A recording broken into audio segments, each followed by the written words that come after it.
नमस्कार, मैं डॉक्टर कृष्ण कुमार भार्गव। आज हम वास्तुशास्त्र की वैज्ञानिक अवधारणा इस विषय पर चर्चा करेंगे। मित्रों, कोई भी विषय वैज्ञानिक या कोई भी शास्त्र वैज्ञानिक तभी माना जाता है जब वह अपने सिद्धांतों, नियमों के द्वारा ऐसी बातों को या ऐसे अनुसंधान को प्रदर्शित करे जिससे कि जिसमें कि जन कल्याण की भावना निहित हो। वैसे सभी शास्त्र जो भी अन्वेषण हैं वो सब एक वैज्ञानिक माने जाएंगे, विशिष्ट ज्ञान से युक्त माने जाते हैं।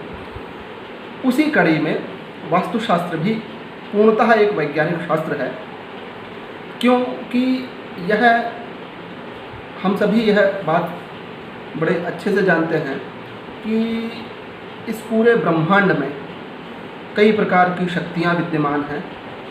उन शक्तियों का प्रयोग करते हुए ही आज जितने भी अनुसंधान, जितनी भी खोज, जितने भी अन्वेषण किए जा रहे हैं वो ब्रह्मांड में या प्रकृति में विराजमान शक्तियों का प्रयोग करते हुए ही किए जाते हैं। उसी क्रम में वास्तुशास्त्र भी प्रकृतियों में जो प्रदत्त शक्तियां हैं, जो कि प्रकृति अक्षुण्ण शक्तियों का भंडार है, उन शक्तियों का प्रयोग करके अपने सिद्धांतों को प्रतिपादित करता है। वास्तुशास्त्र मुख्यतः 3 शक्तियों का प्रयोग करता है। एक गुरुत्व शक्ति, दूसरी चुंबकीय शक्ति और तीसरी सौर ऊर्जा।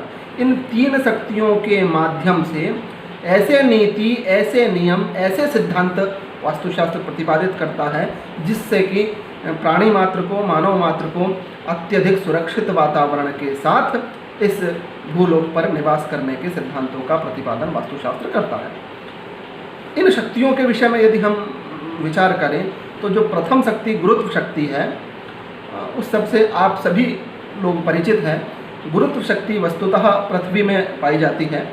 गुरुत्व शक्ति का तात्पर्य है गुरुत्वाकर्षण शक्ति से, अर्थात कोई भी एक बलपूर्वक चीज़ अपने बल से ऊपर हम जितने ताकत से उसे फेंकते हैं, वह पुनः जब तक उसका बल रहता है तब तक तो वो ऊपर की दिशा में जाती है, लेकिन जैसे ही बल समाप्त होता है पुनः पृथ्वी की गुरुत्वाकर्षण शक्ति के कारण वह नीचे ज़मीन पे आ जाता है। या उदाहरण के तौर पे एक सिंपल सा उदाहरण है कि छत पर से हम कोई वस्तु फेंकते हैं तो वो नीचे ही जाती है पृथ्वी के गुरुत्वाकर्षण के कारण। और यह गुरुत्वाकर्षण शक्ति का सिद्धांत यदि हम बात करें तो इसके प्रतिपादक भी हमारे ज्योतिष शास्त्र के ही विद्वान आचार्य भास्कराचार्य रहे हैं, जिन्होंने कि इस गुरुत्वाकर्षण सिद्धांत के बारे में प्रथमतया प्रतिपादन किया।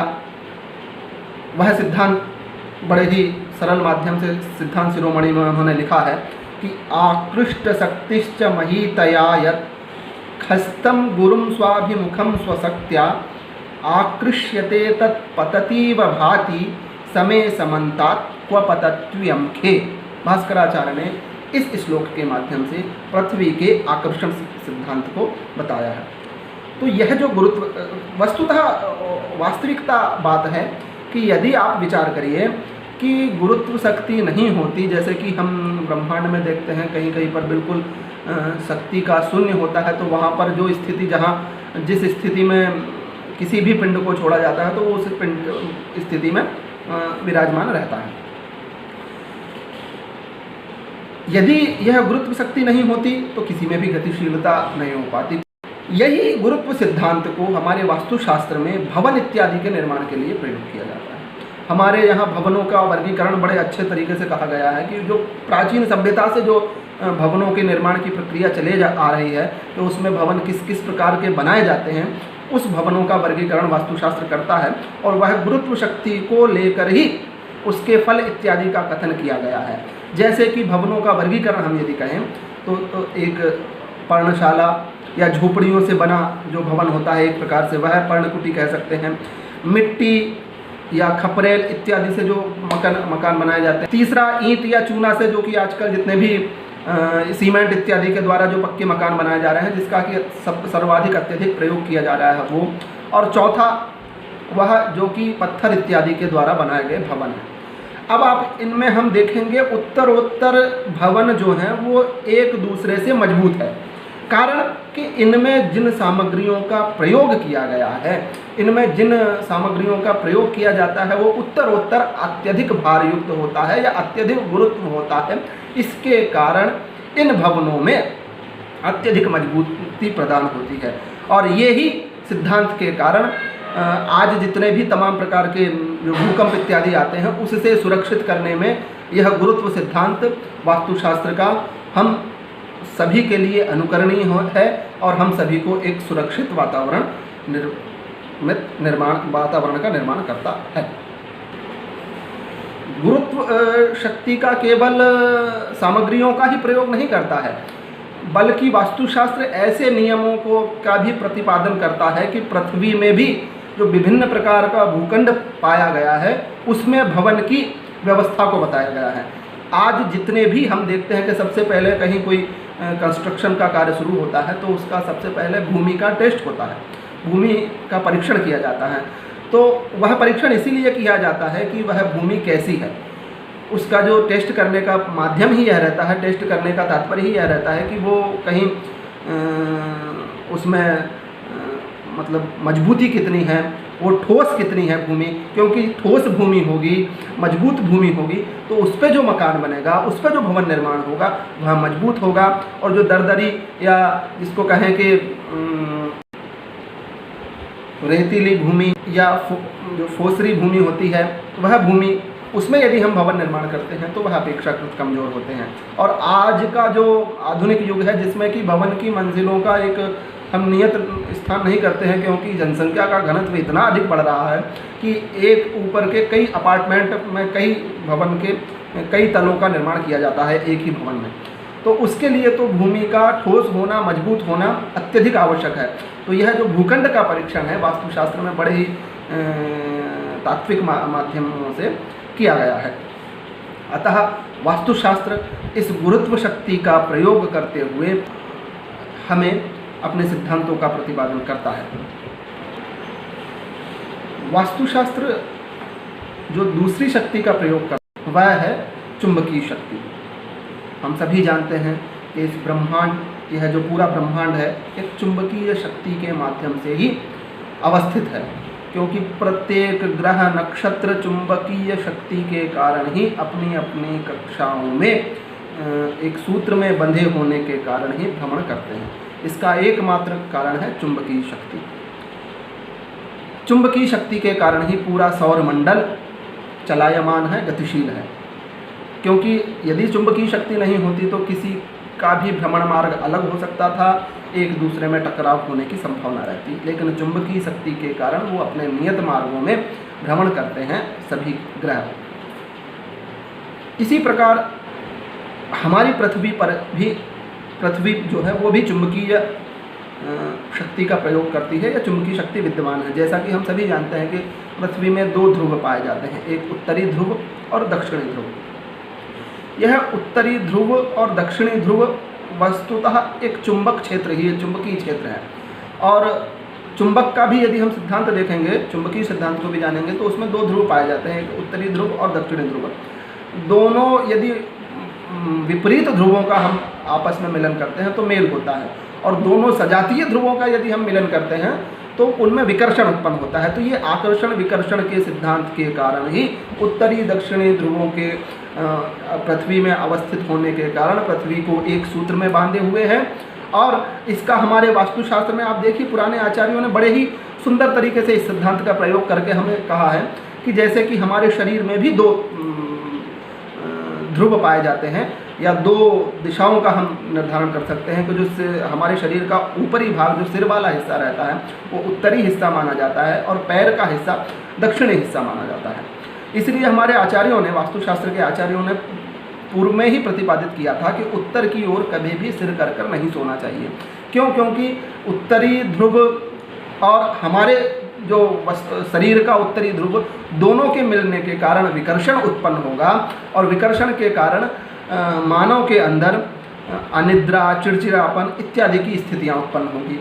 तो इस प्रकार वास्तुशास्त्र इस चुंबकीय शक्ति का भी प्रयोग करके, चुंबकीय शक्ति का भी उपयोग करके अपने सिद्धांत प्रतिपादन करता है। वास्तुशास्त्र तीसरी शक्ति का प्रयोग करता है, वह है सौर ऊर्जा। हम सभी जानते हैं कि आज जितनी भी ऊर्जा का यदि कोई स्रोत मुख्य रूप से है तो वह सूर्य है। सूर्य के कारण ही समस्त ऊर्जाएं उत्पादित की जा रही हैं, उत्पन्न की जा रही हैं। हम सामान्य रूप से जानते हैं कि सूर्य की जो किरणें होती है वो मुख्य रूप से 3 प्रकार की होती हैं। जो किरणों का प्रकार होता है, एक पराबैंगनी किरणें, दूसरा वर्णक्रम प्रकाश, तीसरी रक्ताभ किरणें। ये जो पराबैंगनी किरणें हैं, यह प्रातः काल की जो किरणें होती है सूर्य की, उसमें पराबैंगनी किरणों की मात्रा अधिकतर होती है, क्योंकि उस समय जो सूर्य की किरणें रहती है वो शीतल रहती है और ऐसा माना जाता है कि पराबैंगनी किरणें जो है वो वातावरण में विषाणुओं को नष्ट करने में सहायक होती है। जैसे जैसे सूर्य ऊपर बढ़ता जाता है वैसे वैसे पराबैंगनी किरणें कम होती जाती है, फिर वर्णक्रम प्रकाश की किरणें आती हैं और अंत में सायंकाल तक आते आते रक्ताभ किरणें होती है, जो कि विषाणुओं को नष्ट करने में उतने सक्षम नहीं हो पाती है, ऐसा माना जाता है। पृथ्वी पर यदि हम जीवन की संकल्पना करते हैं तो सूर्य का उसमें बहुत अधिक महत्व होता है। तो सूर्य जो है वो इस पूरे संसार का आत्मा कहलाती है, प्राण है मुख्य रूप से, क्योंकि कहा भी गया है सूर्य आत्मा जगतस्तस्थुश्च। तो सूर्य में तमाम ऊर्जाएं हैं। इस ऊर्जा का हमने किरणों के माध्यम से देखा कि पराबैंगनी, वर्णक्रम प्रकाश किरणें, रक्ताभ किरणें किस प्रकार से वातावरण को शुद्ध करने में सहायक होती है। उसी प्रकार वास्तुशास्त्र भी इस सौर ऊर्जा का सिद्धांत हमारे ग्रंथों में प्रतिपादित करता है एवं वह सिद्धांत हमें निर्देशित करता है जिससे कि हम अपने भवन इत्यादि को बनाएं। तभी कहा जाता है कि जब हमारे आचार्यों ने भवन निर्माण की संकल्पना के बारे में बताया तो उसमें कहा गया है कि पूर्व की दिशा में घर का द्वार होना चाहिए या खिड़कियां जो अधिक मात्रा में पूर्व की दिशा में होनी चाहिए। क्यों? क्योंकि इससे जो किरणें प्रातः काल की आएगी वो हमारे भवन में जो तमाम प्रकार की विशुद्धियां हैं, विषाणु हैं, उसको नष्ट करती है। और रही बात पेड़ पौधे भी लगाने की बात कहते हैं तो कभी भी हमारे यहाँ पर पूर्व इत्यादि में बड़े ऊंचे पेड़ लगाने के लिए निर्देशित नहीं कहा गया है, ताकि उस सूर्य की जो पराबैंगनी किरणें हैं, प्रकाश की जो किरणें हैं, वो प्रातःकालीन किरणें स्वच्छ रूप से आ सके, ऐसा सिद्धांत किया गया है। और पश्चिम में बड़े बड़े पेड़, ताकि जो रक्ताभ किरणें हैं वो कि उतनी थोड़ी विषैली होती है, इसलिए हमारे यहाँ सिद्धांत को प्रतिपादित किया गया है कि पश्चिम में ऊंचे ऊंचे पेड़ लगाए, जिससे कि हम रक्ताभ किरणों से हमारे घर को बचा सके और उससे हमारे घर का वातावरण सिद्ध रहे। इस प्रकार वास्तुशास्त्र जो है वो सौर ऊर्जा के सिद्धांत को ग्रहण करते हुए भवन निर्माण में सौर ऊर्जा से संबंधित सिद्धांतों का प्रतिपादन करता है।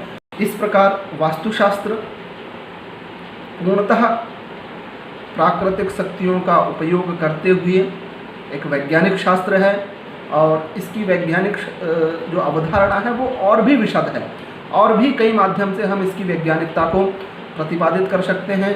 अतः एक ऐसा शास्त्र जो केवल और केवल मानव के लिए सुरक्षित, सुखमय, शांतिपूर्ण वातावरण का निर्माण करता है, वैसा ही केवल निर्देश हमें देता है। मानव कल्याण मात्र के लिए यह शास्त्र है। अतः कई बार ऐसा भी देखने को मिलता है, यहाँ पर एक बात मैं आपको स्पष्ट कर देना चाहूँगा कि कई लोगों का वास्तुशास्त्र सम्मत घर अच्छे होते हैं, फिर भी उनको परेशानियाँ होती है, कई प्रकार की समस्याएँ होती हैं। और कई लोगों का वास्तु सम्मत नहीं होता है, फिर भी कहीं ना कहीं उसमें थोड़ी सी उन लोगों का यदि देखा जाए स्थितियाँ तो ठीक होती है। तो वास्तु सम्मत घर होने पर भी यदि इंसान समस्याग्रस्त है तो कहीं ना कहीं यह उसके कर्म के आधार पर भी उसके फल को भोगने की हमारे शास्त्रों में विधान है। कि कर्म के अधिकार ही फल मिलते हैं, तो उसके पूर्व जन्म के कर्म या कर्म के आधार पर वह उन फलों को भोगता है। वास्तुशास्त्र केवल और केवल उस परिक्षेत्र को वैज्ञानिक बनाता है, उस परिक्षेत्र में सुखमय शांतिपूर्ण जीवन व्यतीत करता है। यदि व्यक्ति के कर्म ही अच्छे नहीं होंगे तो निश्चित रूप से वह अच्छे फल को भोग नहीं करेगा। लेकिन हमें सर्वदा वास्तुशास्त्र के सिद्धांतों का अपने घर या अपने कार्यक्षेत्र में इसका जरूर अध्ययन करके निर्माण करना चाहिए। धन्यवाद।